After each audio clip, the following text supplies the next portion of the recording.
This is the Mathematics Education Podcast from mathedpodcast.com.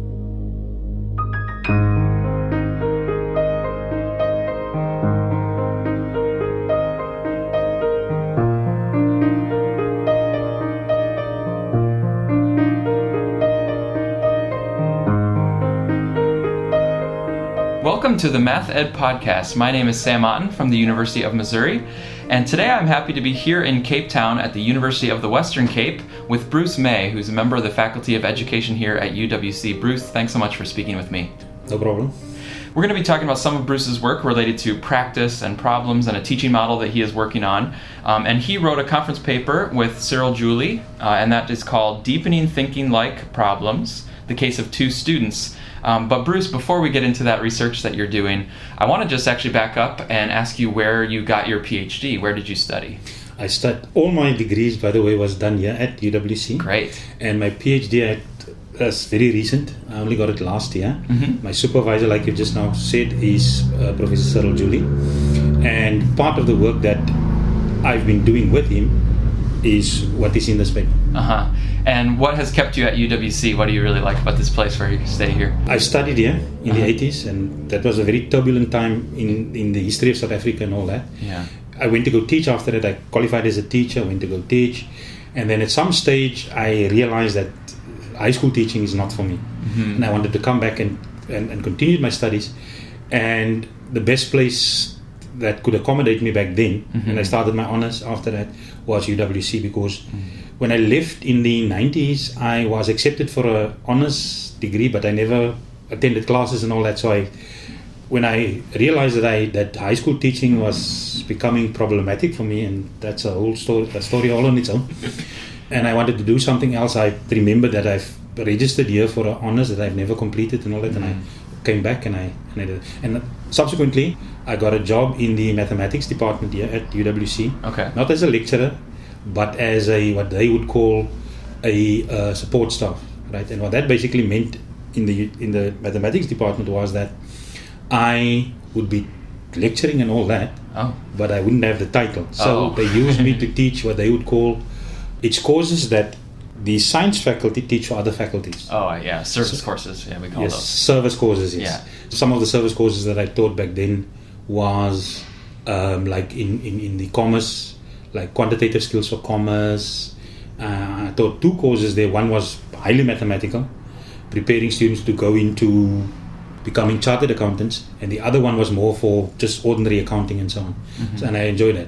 But the one course that I did when I was in the mathematics department that I really enjoyed was with Professor Frey back then. Mm-hmm. And this course was it was an elective course for students that wanted to do another mathematics besides the pure mathematics that they are doing there. So the pure mathematics that they are doing is the first semester is basically calculus, university level calculus and so on and so on. But there is this other mathematics, and I've got a textbook there that he worked from, and the content of this module dealt with proof and proving. Oh, yeah. It's written by Susanna Epp, and it is a course on discrete mathematics, but they do a number of topics there, but the one that I enjoyed most was on proof and proving, because I tell you this, I did up to third year mathematics at the university level, but I don't think I ever understood how the proofs worked and all this. Yeah, until you started teaching it. Until I started teaching it. Yeah. And then I started reading that book that Susanna Epp wrote, and I really started understanding what this is all about, right? And I think that course up to today, all my ideas concerning how proof and proving in mathematics is supposed to work and all that comes from that. Mm-hmm. And there might be some areas in which I'm not so well versed and all that, but some of the topics, even if I have to say it myself, because I taught it, and because my master's is on that, my master's thesis is on elementary logic in mathematics and that, and because of that, I think my understanding is so much better of that. Mm-hmm. And I'll just direct the listeners to you have some work also on proof in the context of South Africa. Yes. But your other main research area is related to practice problems and what we might, think of in the States and elsewhere as the spiral kind of curriculum, where the practice problems kind of come around in an organized way. Mm-hmm. And you're interested in these this way that students maybe get to practice over long periods of time to try to have retention and that kind of thing. So where did your interest begin? What got you interested in this kind of topic? Okay, I'll have to go right back to while I was still teaching. Yeah. When I was teaching in the high school, I was the head of department of mathematics at that school, right? And if you're head of department, then you kind of have to take responsibility for the matrics, the grade 12s, the highest level and all that. And I taught this for a number of years. And I can tell you this, for the first few years I wasn't very successful as a teacher. Mm-hmm. So what the education department does is they take the results of everybody in the Western Cape, for example. Nowadays they do it nationally, but back then it was just a provincial thing. So provincially they will compare the schools to one another. They'll put your results and then they'll compare how much, what is your average percentage, and they'll also show per question how your students performed and all that and that. And I always got the shock of my life. Back then we had two kind of different streams in mathematics. You had standard grade and you had higher grade. So the higher grade students did a more difficult mathematics, if you want to name it that. They also did extra topics and so on. The standard grade students did less and I would say an easier type of mathematics. Okay. But it's the standard grade students that never performed well. I think for as long as I was teaching at that school, the average pass rate was in the 30s, like 30 something. Back then, the pass cutoff point was 33 and a third for mathematics. So if you got below that, you failed. If you got 34%, then you passed. And for a very long time, I was like just within that range, either just above it or just below it. And it was bothering me. Yeah. And I thought to myself, no, what am I doing wrong? I mean, I'm doing this in the class. My teaching, according to me back then, was I was doing the correct things and all that. And I was searching for an answer to this thing. And a classic example of what happened to me back then was this. There was this one girl in my grade 12 class. Like, my style of teaching back then was I would do an example on the board and then ask them to do similar problems. Yeah, we have that in the States too. Yes, so I went to go sit next to this one girl. And as I was going around in the class, I noticed that she was struggling. Went to go sit with her, and then I discovered, okay, she made a mistake or two, corrected it. And I told her, look, this is where you went wrong, this is what you're supposed to do, and blah, blah, blah. Then I would give another one, another similar problem, and then I would go around and say, she got it right now. But you know what, when she wrote the test, based on that topic, she made exactly the same mistake that she made the first time. And this is later in time. Later in time. When she takes the exam. And I was thinking to myself, now, did she get what I was saying? Because she then, immediately after that, she got it right. And this, I just couldn't figure out what was going on. Actually, that's when I started thinking, but perhaps I need to study on this. And I started my honors and that. And that. So, when I got to university, like I told you, I did my master's in the mathematics department, and that was more mathematical. It was less on mathematics education and more on mathematics per se. But when I got here, I started working with Professor Julie back then, and he worked with a person that was working in the mathematics department before me. That guy unfortunately passed away, and the two of them were doing something called spiral revision. Right now, what spiral revision is a revision system that has two parts. Right, on the one hand, you are doing similar problems right through the semester. Now, revision to us here in South Africa, and it's happening today still. The way people do revision is they will finish a topic or a number of topics, and then just before the big exam starts, they will do a chunk of revision.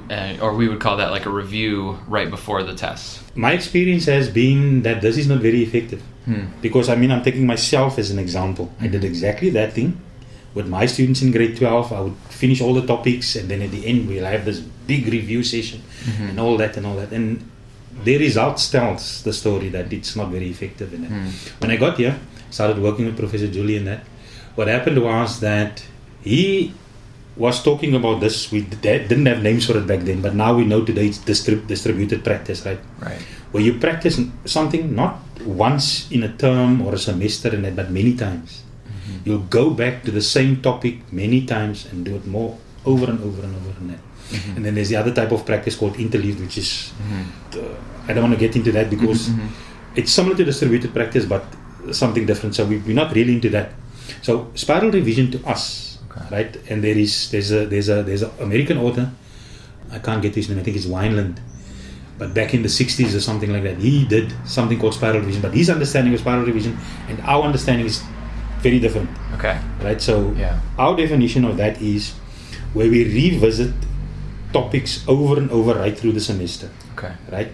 And the spiral part comes in where every time you revisit the topic, the questions becomes progressively more conceptually advanced. Right?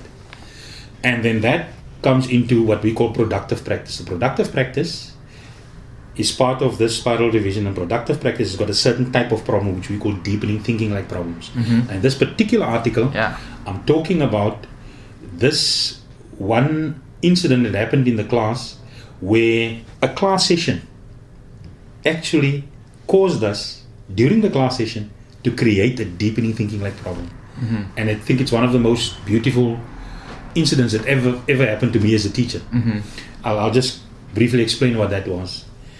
I was teaching on rationalization of denominators, where you have square roots in a problem. And to rationalize the denominator, you multiply by that thing squared and all that.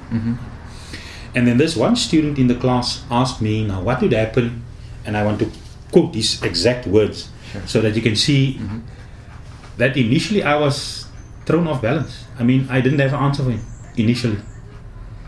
I'll read it for you now. The topic under discussion in this lesson was the notion of rationalization of denominators. In the lesson, rationalization of denominators of examples such as 12 over square root 18, square root of x minus square root of y over square root of x plus square root of y, and 1 over the fifth root of 6 were discussed. After solutions were provided and discussed for these and other similar examples, student A posed a verbal question.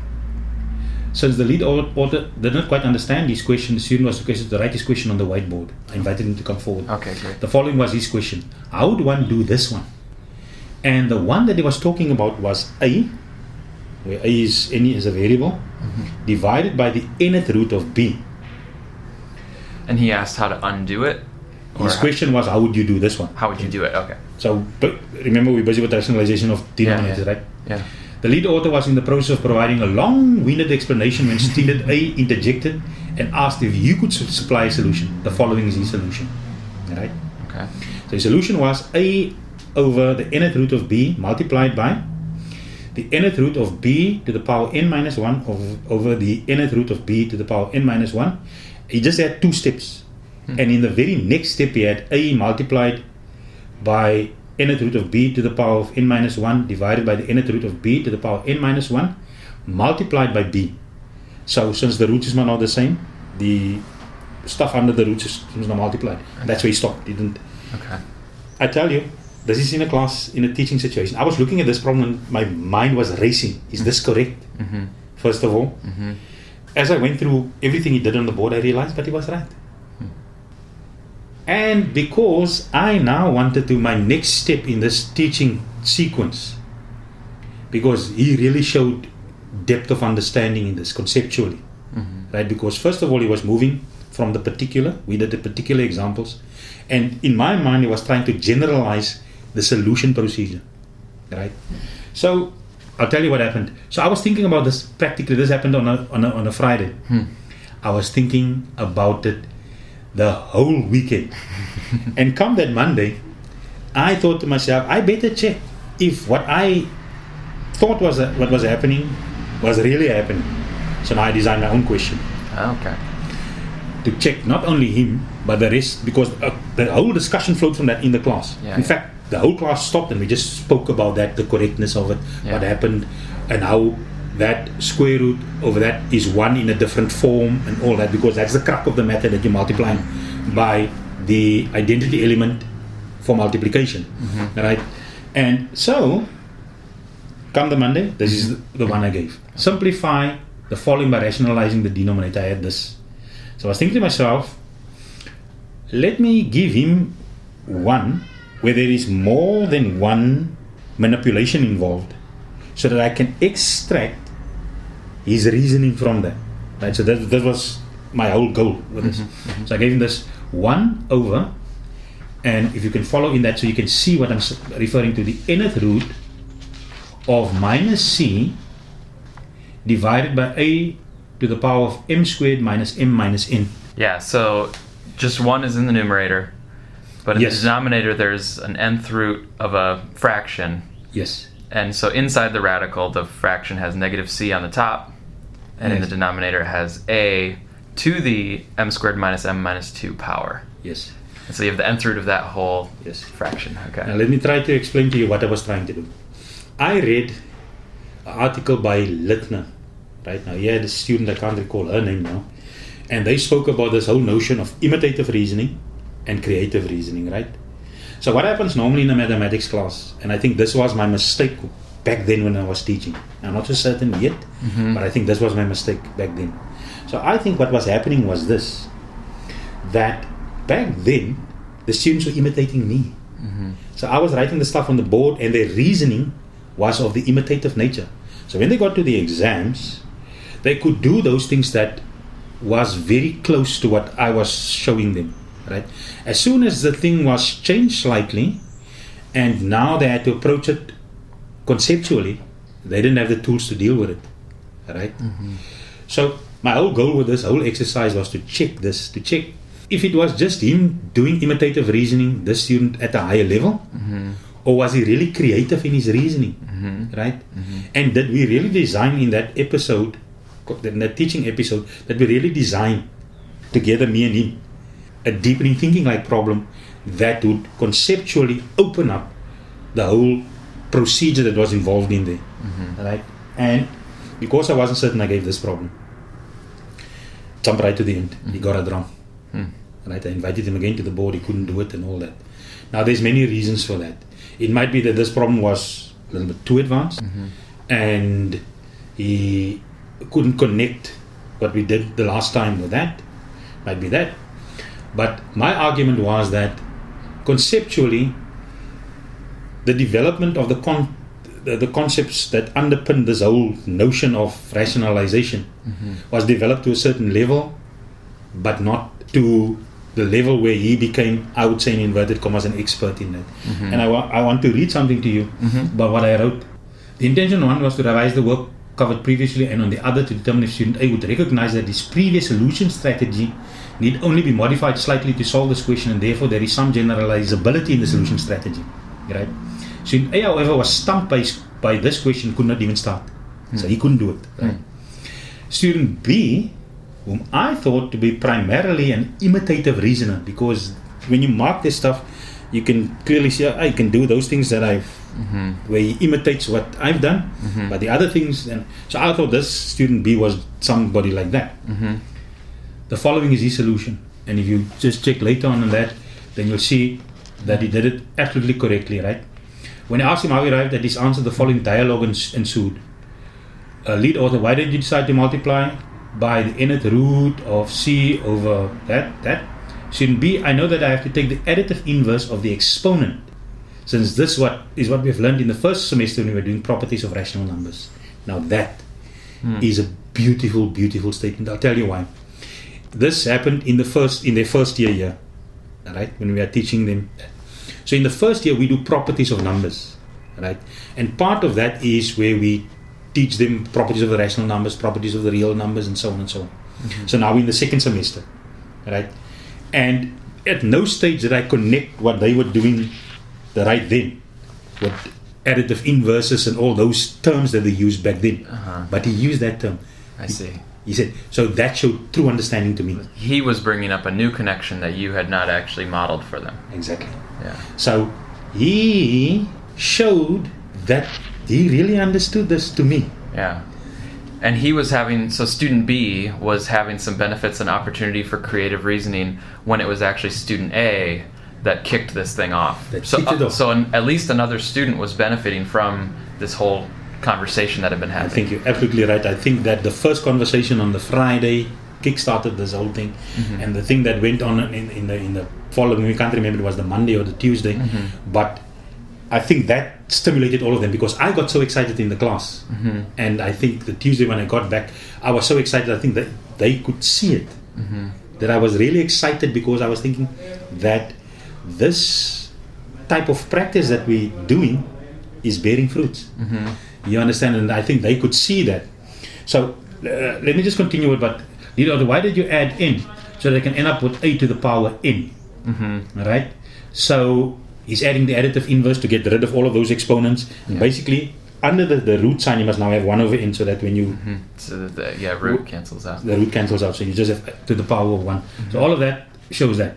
Now, my explanation for this is what follows there. When I look back at what I've written back then, I think it's a little bit thin and all that. I'm still trying to... I don't think I'm experienced enough. I don't think I have the knowledge at this stage to really explain what is happening, and I'll get back to that in a minute. Yeah, well, I also want to ask you too to say a little bit more. So these problems you call deepening thinking-like problems. Yes. So these are the problems where you're trying to go beyond just the first rudimentary examples that you might show. You're trying to have points where we push a little bit deeper, and the problem really invites the students to maybe go into creative thinking or to just make some more connections about the material. Yes. Can you say a little bit more about the teaching model that you have that incorporates the deepening thinking-like problems? If I'm understanding correctly, you have kind of a teaching model that you're thinking about that incorporates a few things, and you're trying to give students more chances to practice and learn the material so that they really retain it later. So can you say a little bit more about that model? There are a number of things that we want to achieve with the teaching model, right? The first of that is retention of knowledge. In mathematics, there's such a lot of things that they learn over a period of a semester and so on and so on. By the time they get to the exams, it's difficult to recall those things. And some of those things are fine nuances where you can do this in this case, but in the other case you can't do it. If it's addition here, and you can do certain things when there's when it's added, then you can't do the same thing when it's for multiplication and all that. And they have to remember all these fine distinctions between all the manipulations that they have to do, right? And I think that it's what happens to most of them is that they forget. We think they don't understand, but I think 60 to 70% of the problem is just retention problems. They forget. So the part of this, the teaching strategy, is for them to constantly revise things that they've learned in the past. So in other words, to keep those things fresh in their memory, so to speak. If you do this continuously, then most probably they will. And there's a lot of research I've read up on a number of articles that shows that this distributed kind of practice aids retention more than a once-off thing, and which we call mass practice, where you do a lot of one thing and then only revise it at a much later date. Right? So we say continuous revision, it's a better strategy, right? We're also saying that in that practice, all of the mathematical concepts, you can view it from very different angles. And if you ask questions in tests and so on, what you're basically doing is you're approaching the concept from different angles to probe their depth of understanding of that concept, right? And so what happens is you can never do all of the different ways in which a concept can be approached in the classroom situation, right? It's practically impossible. So what you need to do is to equip the student to do that. So deepening thinking-like problems is a way of deepening their conceptual understanding of a topic or topics in mathematics, right? So it is our tool that we use for that. And I said earlier on, I was getting quite excited with the student A and student B. And the reason for that was I was thinking that, this thing is working. Right? Today I'm not so certain anymore, but I think that is the nature of research, I think. The other thing about the teaching model is that it is impossible to revise everything all the time. Right? So if you've done, in the first week, you've done 5 topics that utilize 10 different concepts, and second week you can't revise all of it, right? So it is this thing where you have to kind of decide as the teacher, as the instructor, how you are going to go about revising these things and then connecting them to one another. So one of the other reasons I got very, very excited with student B was when he made a connection with second semester work with first semester work, and I think that made me think, but hey, this is that. Let me just quickly jump to another thing. And that is that the reason why we do this continuous revision, right? I've read up on memory structures and that, right? And the processes in the memory. Like you get the working memory and you get the long-term memory. And then you get how these memories are retained and so on and so on. I read up a little bit on that. And what happens when they do these procedures in the class, right? Initially, they do it, it's a laborious thing, especially if there's a lot of steps involved in the solution procedure, right? Then they struggle to do it and work through it and all this and that and the other. But more often they do it, the more that procedures move to the long-term memory, right? So now what happens, it's in the long-term memory, right? And while it is in there, you are constantly trying to refresh that, but you want also to have that retained thought connect with other things. Now, how do you do that? Part of what I was doing was I had this what we call spiral testing. The whole teaching strategy is involved where you constantly so we revise in class. I would at the start of every lesson I would review stuff. I would ask them questions to determine if they're making connections between what we are doing now with some previous topic taught and so on and so on. And in the test itself, I was giving them questions. Like in the test, I will have some questions based on topics that was written in the first test. In the third test, I will write, they will still do stuff that was written in the first test and the second test and so on and so on and so on. And the reason why I was doing that was this is part of the current stuff that I'm doing, but it fits in with this. And this is that whenever you do that and the student recalls, brings that into his working memory and all that, if it's a different question, right, it changes that thought that was, memory that was retained in a new way. You see, so the test itself also changed the retained memories. By change, I mean that it's now conceptually connected to other things. Because in the test, he's now forced to think about the concept from that way, and he remembers it in one way, and that. But okay, so he's got that. But how can I connect this to another thing? And that, and research has shown again that is better for retention than just kind of reviewing at the end of a topic and so on and so on. Or just everything in isolation. Like you revisit it, but it's always still by itself. Yeah. I want to ask you one more question about your work. We all probably agree that both conceptual understanding and procedural understanding are valuable. They're both part of, mathematics learning. But there's kind of a debate about whether learners should start with a conceptual foundation to a topic and then the procedures become something that they've formalized based on their conceptual understanding. Others would say you can work on procedural understanding, and then once you have some of that built up, you can make connections, and then that gives you your conceptual understanding. So kind of which direction learners proceed, conceptual to procedural or procedural to conceptual? I just wanted to ask your opinion on that. That'll be my last question about your work. Yes, I think that the work, the topic that you're busy with will answer that question. If you're working in grade 1 in the foundation phase, then there's only one way to go, and that's procedurally, right? You first teach them 1, 2, 3, the procedure, how to count. The conceptual understanding and the opening up of the concepts will only come later. So down there, that's what happens. In other cases, it's better to start conceptually first.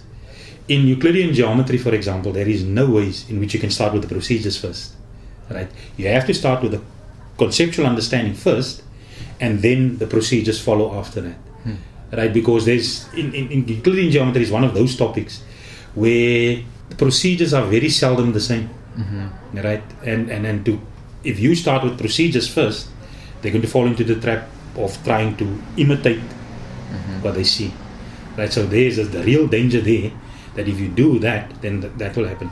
I also believe that there is articles written, but I can't get to the authors now, that talk about this whole notion of your conceptual understanding informing your procedural understanding, and your procedural understanding informing your conceptual understanding in an iterative fashion.